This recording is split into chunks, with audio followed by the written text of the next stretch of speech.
Just tell them you fell down the stairs. My mother's voice was barely a whisper, her perfectly manicured nails digging into my arm as I lay in the hospital bed. Remember, Marcus is about to start medical school. We can't let this incident ruin his future. I was 24, and this wasn't the first time my mother had asked me to lie about my injuries, but it was definitely the worst. The throbbing pain in my back was unlike anything I'd experienced before, even during Marcus's previous episodes. My name is Emma Sullivan, and I'd spent my entire life walking on eggshells around my older brother. Marcus was my parents' golden child. Brilliant, charming, and destined to become a doctor. He was also violent, with a temper that could explode at any moment. This time, it had exploded because I'd refused to give him my savings. He needed money for medical school applications, he said. When I said no, he'd thrown me against our parents' granite kitchen counter with such force that I'd felt something crack in my spine. Mrs. Sullivan. A nurse appeared in the doorway. The doctor would like to discuss your daughter's x-rays. My mother straightened up, smoothing her designer blouse. Of course. Emma knows what to say, don't you, sweetheart? I nodded weakly, watching her follow the nurse out. From the corner of the room, Marcus finally spoke. You better keep your mouth shut, little sister, he said, his voice carrying that familiar threatening edge. Nobody will believe you anyway. I'm the one going to medical school, remember? They'll trust my version of events. The worst part was he was probably right. Marcus had always been convincing. When we were kids, he convinced our parents that I'd broken my own arm trying to climb a tree, not that he pushed me out of it. When I was 16, they believed him when he said my sprained wrist was from falling off my bike, not from him twisting it until I gave him my birthday money. Dr. Evans entered the room, flipping through my charts. The x-rays show severe trauma to your lower vertebrae, she said, looking at me with concern. This type of injury is unusual for a simple fall downstairs. I could feel Marcus's eyes boring into me from across the room. I'm very clumsy, I mumbled, the practiced lie tasting bitter in my mouth. Dr. Evans frowned, but before she could respond, my mother swept back in. When can we take her home? She asked, her social smile firmly in place. Emma has always been accident-prone, haven't you, dear? Actually, Dr. Evans said, given the severity of the injury, I'm recommending immediate admission and a consultation with our spine specialist. We'll also need to start physical therapy as soon as possible. My mother's smile faltered slightly. Surely that's not necessary. We have a private doctor who can. This isn't negotiable, Mrs. Sullivan, Dr. Evans cut in firmly. Your daughter has suffered significant trauma. She needs professional care. That evening, after my family finally left, a young woman entered my room. She introduced herself as Kate Morrison, the physical therapist assigned to my case. Let's take a look at what we're dealing with, she said, her voice warm but professional. As she helped me sit up, her hands gentle but sure, I couldn't help but wince. Pain scale of 1 to 10, she asked. 8, I admitted. She nodded, making notes. I'm going to need to see your previous medical records. Dr. Evans mentioned some concerning patterns in your x-rays, old injuries that never properly healed. My heart started racing. I'm just clumsy. Kate stopped writing and looked at me directly. Her green eyes were kind but intense. Emma, I've worked with many patients over the years. I know the difference between accident injuries and other kinds. Something in her voice made me want to tell her everything.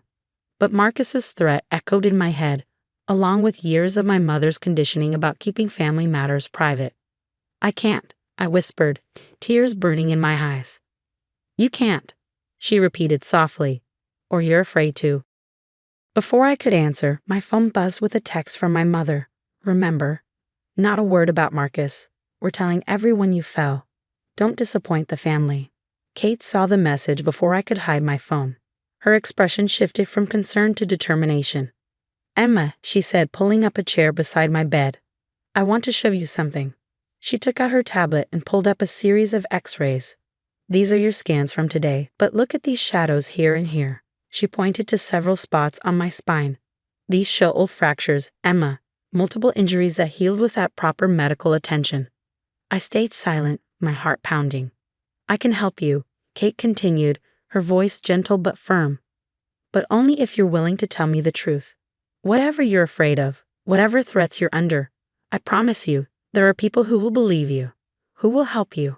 For the first time in my life, someone was offering me a way out. But could I trust her? Could I risk everything by speaking up? As if reading my thoughts, Kate added, "You don't have to decide right now. But know this, as your physical therapist, I'm mandated to report suspected abuse. These injuries tell a story, Emma. The question is, are you ready to tell yours?" I looked at her, then back at my phone where my mother's threat still glowed on the screen. 24 years of silence weighed against the possibility of finally being free. I started, my voice barely a whisper. "I think I'm ready to talk." Kate kept her word. The next morning, she returned with Dr. Evans and a social worker named Diana. As I began sharing my story, years of carefully hidden trauma spilled out like a broken dam. I told them about growing up with Marcus's unpredictable rage, how my parents had always protected him, convinced his brilliant future was worth any price, even if that price was my safety. I described the countless accidents that weren't accidents at all. The broken fingers when I was 12. He caught me using his computer. The cracked ribs at 16. I'd embarrassed him in front of his friends. And now my damaged spine. "Your brother's applying to medical school?" Diana asked, taking detailed notes. "And your parents are covering this up to protect his future?" I nodded, twisting the hospital blanket between my fingers. "They've already paid his application fees. Mom says he's destined to be a brilliant doctor." "A doctor who breaks his sister's bones," Kate said quietly, her voice tight with controlled anger. "Emma, you realize we can't let this continue." Just then, my phone buzzed. Another text from my mother. "Marcus is coming to visit this afternoon. Remember our discussion."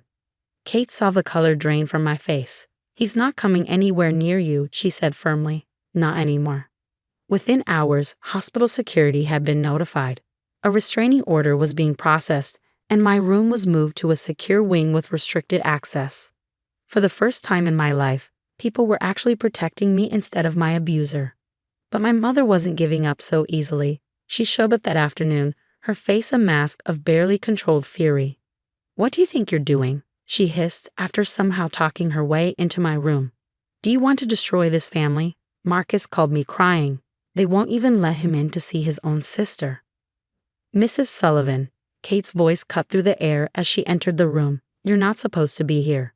"I'm her mother," she snapped. "You have no right to keep me from my daughter." "Actually, we have every right," Kate replied calmly. "Emma has reported a history of domestic abuse, and as her healthcare provider, I'm obligated to ensure her safety." My mother's face went pale. "Abuse? Don't be ridiculous. Emma's just attention-seeking. She's always been jealous of Marcus's success." "We have x-rays spanning years," Kate continued, unmoved. "Documentation of multiple injuries consistent with physical assault. Emma's finally telling the truth, and there's no going back." "The truth?" My mother laughed bitterly. "The truth is that she's trying to ruin her brother's life. Marcus has a future. He's going to help people." "Help people?" I found my voice, surprising myself with its strength. "Like he helped me? By breaking my bones? By making me live in constant fear?" "Emma," my mother warned, but I wasn't finished. "No, Mom, I'm done protecting him. Kate's right, there's no going back. I won't let you silence me anymore." Security arrived moments later, escorting my protesting mother out. As her voice faded down the hallway, I began to shake, the full weight of what I'd done hitting me. Kate sat beside my bed, her presence steady and reassuring. "You did the right thing, Emma. It won't be easy, but you're not alone anymore." She was right about it not being easy. Over the next few days, my father called repeatedly, alternating between threats and pleas. Marcus sent messages through various numbers, each one more menacing than the last. But Kate and the hospital staff remained vigilant, screening my calls and visitors. My physical therapy sessions became a sanctuary. Kate worked with me daily, helping me regain strength not just in my body, but in my spirit. She listened without judgment as I processed years of trauma, offering support and practical advice. "Your spine is healing," she told me during one session, "but we need to work on your emotional healing too. Have you considered pressing charges?" I had. Diana, the social worker, had already discussed my options. The documented injuries, combined with my testimony, would make a strong case. But the thought of facing Marcus in court terrified me. "He'll find a way to charm everyone," I said, wincing as Kate helped me through a stretch. He always does. Not this time, she replied firmly. You have evidence, Emma. You have witnesses. Most importantly, you have your voice, and we're all listening. As if to prove her point, she showed me a letter that had arrived that morning. The medical school where Marcus had applied was rescinding his acceptance pending investigation. Apparently, multiple reports of his violent behavior had surfaced once people realized they'd be believed. Your brother's actions have consequences, Kate said, watching me read the letter. And so does your parents' choice to enable him. You're not responsible for protecting them anymore. I looked at Kate, this woman who becomes so much more than just my physical therapist. She'd given me something I'd never had before, the courage to stand up for myself. I want to press charges, I said finally, not just for me, but for anyone else he might hurt if he becomes a doctor. Kate smiled, squeezing my hand. Then that's exactly what we'll do, together. 6 months after my hospital admission, I sat in a courthouse, Kate beside me, waiting for the proceedings to begin. The past months had been a roller coaster of police interviews, depositions, and intense physical therapy. My spine was healing, though I'd likely always have some pain. But my spirit, once broken like my bones, was stronger than ever. Marcus sat across the aisle with our parents, wearing a carefully crafted expression of concern. He tried to paint himself as a loving brother who'd made a few mistakes, but the evidence told a different story. My medical records, spanning years of documented injuries, spoke volumes, and I wasn't his only victim. After my story became public, other people came forward. 3 of his ex-girlfriends reported physical abuse. A former classmate described being hospitalized after Marcus accidentally pushed him down a flight of stairs. Each incident had been carefully buried, just like mine, by our parents' influence and money. All rise, the bailiff called. As the judge entered, Kate squeezed my hand. She'd been my rock through everything, attending every hearing, every therapy session, both physical and psychological. The prosecution presented a devastating case. X-rays flashed across screens, each one showing another injury I'd suffered. Medical experts testified about the pattern of abuse. My voice shook but held steady as I described the latest attack that had damaged my spine. Then came the surprise testimony that changed everything. Our childhood nanny, Mrs. Porter, who left suddenly when I was 13, took the stand. I tried to report it back then, she said, her voice thick with emotion. I saw Marcus hurt Emma countless times. But Mr. and Mrs. Sullivan threatened to ruin my career if I spoke up. They said no one would believe me over their son. My mother's perfectly composed facade cracked. My father stared at his hands. Marcus's face darkened with the familiar rage I knew so well. The verdict came swiftly. Marcus was found guilty of multiple counts of assault and battery. The judge's words rang through the courtroom. 5 years in prison with mandatory counseling. Additionally, this court recommends a permanent ban from practicing medicine. My parents sat frozen as their golden child was led away in handcuffs. Their carefully constructed world of denial had finally crumbled. But the story didn't end there. Kate had helped me see that healing meant more than just physical recovery. With her encouragement, I'd started volunteering at a domestic violence support group, sharing my story with others trapped in cycles of family abuse. You're an inspiration, Kate told me after one particularly emotional session. Do you know that? I smiled, remembering how far I'd come from that terrified girl in the hospital bed. I had a good teacher. You did all the hard work, she insisted. I just showed you the door. You walked through it yourself. A year after the trial, I stood before a room full of physical therapy students at the local university. Kate had invited me to speak about patient advocacy and recognizing signs of domestic abuse. Sometimes, I told them, the most important part of healing isn't the physical therapy. It's having someone believe you when the whole world is telling you to stay quiet. One person who refuses to look away can change everything. I caught Kate's eye in the audience, remembering how she'd been that person for me. She'd seen past my lies about being clumsy, past my family's careful facade, and shown me that I deserved better. My parents tried to contact me several times after the trial. My mother left tearful voicemails about family loyalty. My father sent letters promising things would be different.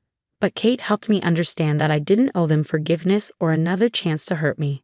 Healing doesn't mean you have to let toxic people back into your life, she'd said. Sometimes it means learning to choose yourself. And I did choose myself. I went back to school, studying to become a counselor. I moved into my own apartment, adopted a cat, and slowly built a life free from fear. The nightmares about Marcus became less frequent. The pain in my spine became manageable. Today, 3 years after that fateful hospital admission, I work with domestic violence survivors, helping them find their voices just as I found mine. Kate and I remain close friends, occasionally working together when her patients need emotional support alongside their physical therapy. Marcus still writes sometimes, claiming he's changed in prison. My parents still try to guilt me into reconciliation, but I don't respond. Instead, I focus on the family I've chosen, friends like Kate who support and protect me, and the community of survivors I work with who understand my journey. Last week, I received a card from Mrs. Porter, our former nanny. Inside was a photo of me at 12, sitting on our old porch swing. On the back she'd written, "I'm sorry I couldn't protect you then, but I'm so proud of how you've learned to protect yourself." I pinned the photo to my office wall, next to my counseling certification and the thank you notes from clients.